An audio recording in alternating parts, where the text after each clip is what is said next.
బాబాయ్ బిర్యానీ ఇప్పిస్తాడని చెప్పి ఇలా చేస్తాడని అస్సలు అనుకోలేదు. హాయ్ అండి, బాబాయ్ బిర్యానీ అన్నా జ్యూస్ ఎందుకు బాబాయ్ అంటే, ముందు జ్యూస్ తాగా తర్వాత బిర్యానీ తిందిగాని అన్నారు.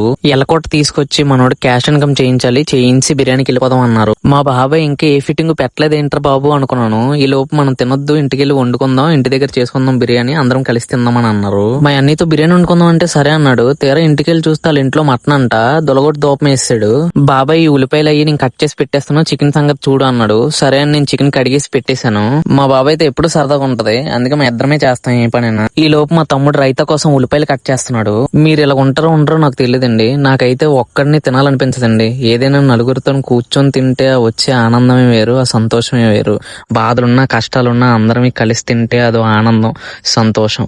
అందుకేనండి ఏ పనులైనా కుర్రోళ్ళందరమే కలిసి చేసుకుంటామండి. అందుకే మా ఊరంటే నాకు చాలా ఇష్టం. ఈ లోపు బిర్యానీ అయితే వేడివేడిగా రెడీ అయిపోయింది. దీన్ని చూస్తుంటే నాకు నోరు ఊరేస్తుంది. మా బాబాయ్ బండి మీద కూర్చొని స్ట్రెస్ ఎక్కువైపోయిందంట, అందుకే మా తమ్ముడితో మసాజ్ చేయించుకుంటున్నాడు. నలుగురిమి ఇలా కూర్చొని తింటే వచ్చే ఆనందమే వేరండి.